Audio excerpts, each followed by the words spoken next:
Hello, hello. We are going to go through a talk today about cravings, which I feel like most of us can identify with experiencing that in our lives and kind of feeling like we self-sabotage or like we start making some progress and then we're taking steps and going backwards. So let's go through that today. Let's look at why does this happen and like what are some practical ways that we can deal with those things. So let me share my screen.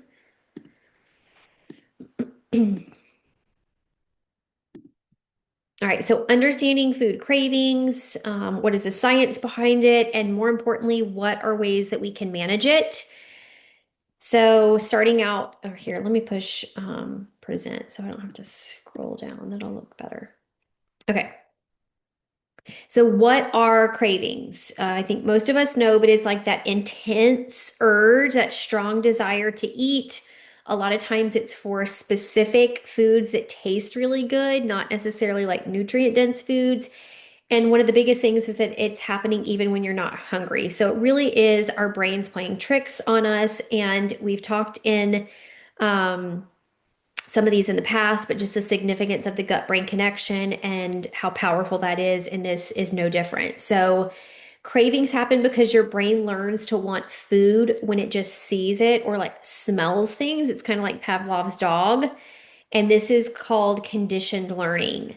So it's not necessarily that we're hungry, it's that we see something, we smell something, we think about something, and our brain tells us that we really like intensely have to have that. Sometimes even like to feel like we're happy or to deal with stress or, different emotions. It's not rooted in hunger.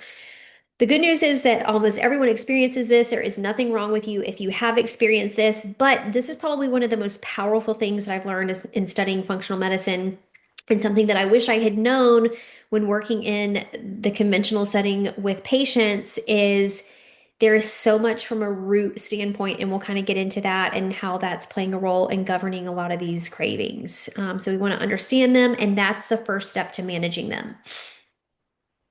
So why do we get cravings? There's a lot of different reasons. Our brain reacts to cues. So we see food, we smell food, even just like thinking about it, and that can trigger powerful cravings. The pleasure centers in the brain are activated, and so that makes you want to eat for enjoyment or to satisfy a certain emotion like loneliness, boredom, stress, anxiety, not for hunger. And we do live in an environment in a culture now where everything is convenience. It's like really yummy stuff, easy to get snacks, and our food is filled with a lot of times chemicals that they actually study this stuff in the lab. Guys, this is really smart. Like they want you to keep coming back for their products. So there are things in it that make it more addictive.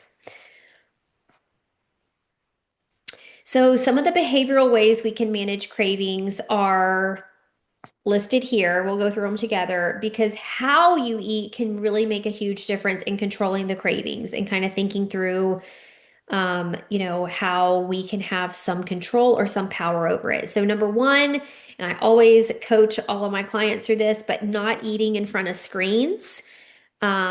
So we want to be sitting down. We want to be fully focused on the food, especially if you feel like it's something that if you've identified it, let's say like you're like, okay, I really want a piece of cake or something that you would deem a craving or like not healthy and you know you're not eating it for hunger. I want you to be fully focused on it and act like you're eating it for the first time. Like savor it, enjoy every single bite. I don't want you to be distracted. I don't want you to be in front of TVs, screens. That takes away your brain's ability to notice fullness, and it makes it really easy to overeat without even thinking about it. Not eating in front of your computer, and I'm preaching to the choir here. Um, Another thing that you can do that I really like to coach clients through is eating protein and fiber first. So, protein and fiber are going to keep you full. It also will help keep your blood sugar more steady. And so, then that obviously, like you'll have more control over the craving or the junk food because your blood sugar is not doing this. It's not all over the place, and you're not like you're more full. So, you're going to have more control over that. Sitting down while you're eating, which sounds kind of basic, but we are so out of touch with this as Americans in our fast pace, like eat on the go lives. So, mindful eating at a table that helps you enjoy your food more. It prevents mindless munching. So, um, sit down whenever you can. I know this is hard for moms. And then putting your fork down between bites. So, this slows your pace. A lot of us like scarf our food down. And on gut tests that I look at, we actually look at some markers that really tell us how well you're chewing your food and how quickly you're eating. So putting your fork down between bites can really help with this. And then that gives your brain more time to kind of catch up with your gut and realize what's happening.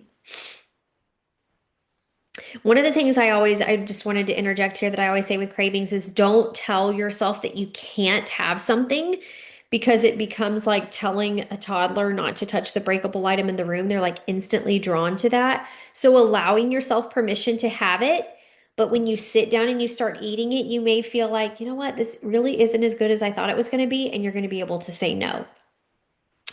Other tips to control cravings are staying hydrated because sometimes our brain thinks that we're hungry or craving something and it's actually thirst, and that can be a big thing there. So, staying hydrated, we recommend half your body weight in ounces of water a day. Obviously, making sure you plan ahead. I know for me personally, if I have a plan for the day, that keeps me much more on track than if I'm just wandering about in the kitchen trying to figure out what I'm going to eat. If you are someone who likes to track your food, one of the biggest tips that I give clients, and it makes such a difference in the outcome, is planning your day or like entering your food ahead of time so that you go into the day with a plan for breakfast, lunch, dinner, snacks. Um, and then you're not wandering around trying to figure out like, oh, I'm hungry. What should I eat? That's never going to lead to great decisions. Taking a break. So sometimes we're just like bored. We want to get up from our computer. We want to stop whatever we're doing. So going for like a quick walk, jumping on a small trampoline for a few minutes, that can distract you.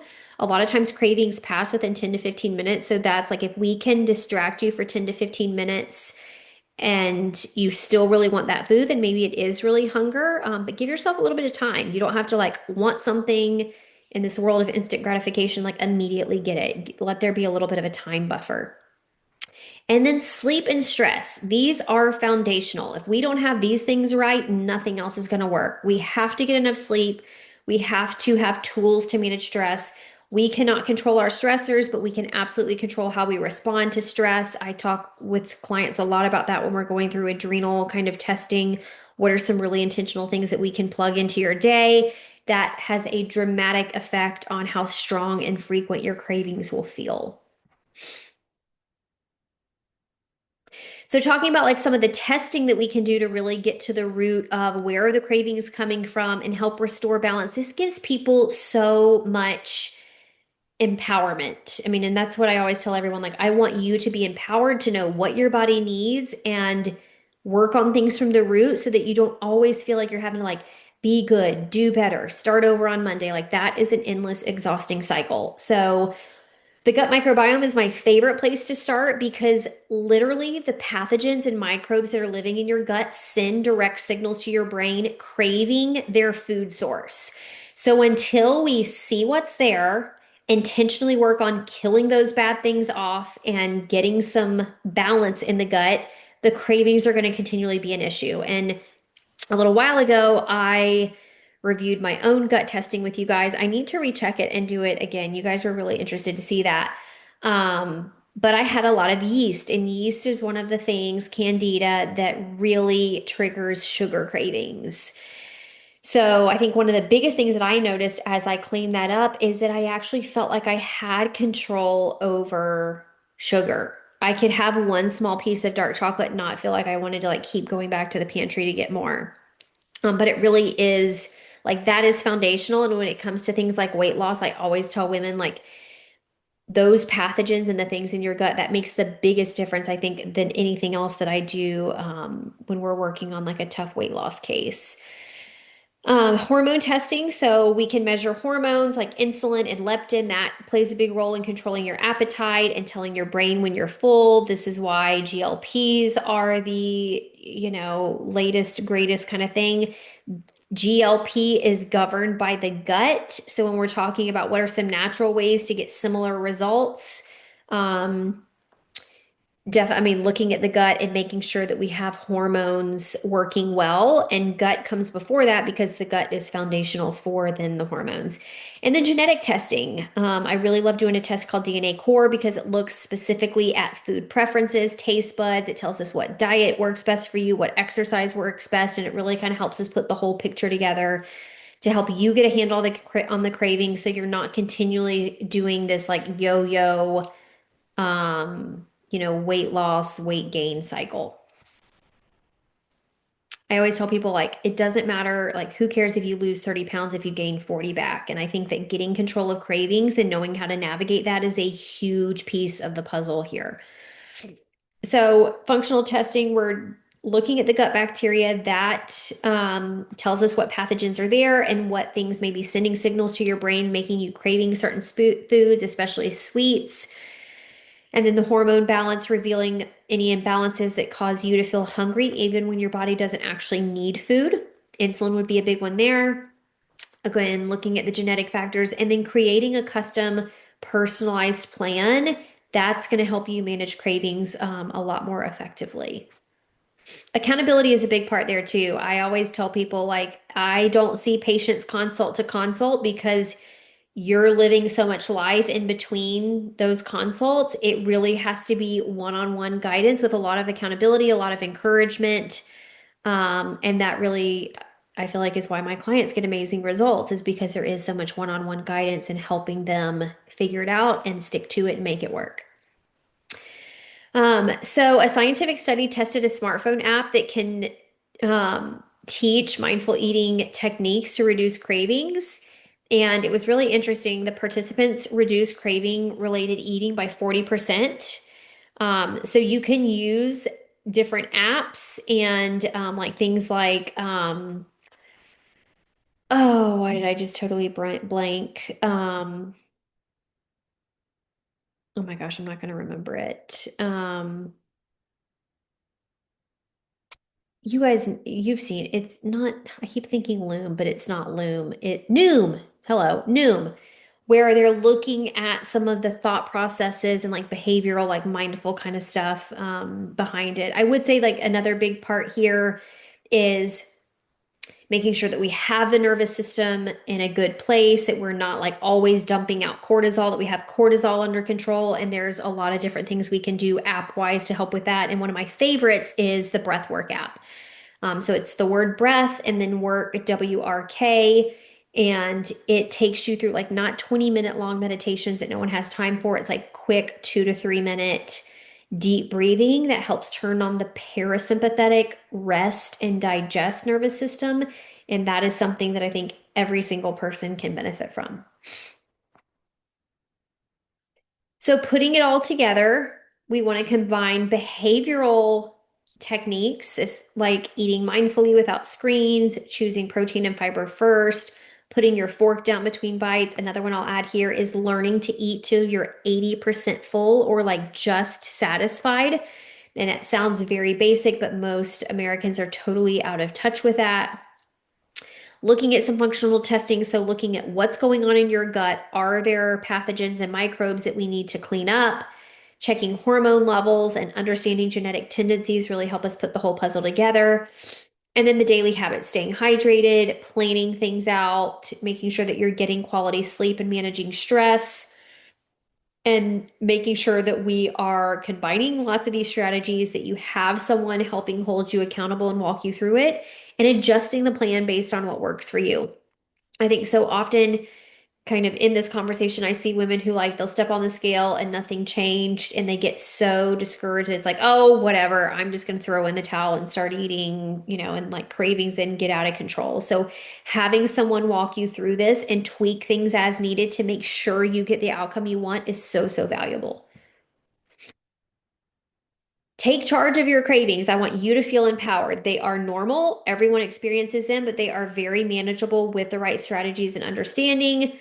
Small changes can make a huge difference in your relationship with food, learning what's going on in your body, like having that knowledge through the functional testing gives you a really like a huge leg up in dealing with this. And this is not something you need to keep putting off. Like even coming into the holiday season, there are things that we can put into place that's going to set you up for so much success January 1st. And if you like totally throw in the towel now and have that kind of mindset. So eating mindfully, listening to your body's signals, enjoying food, that empowers you to not let cravings have total control over you and feel so good about your journey.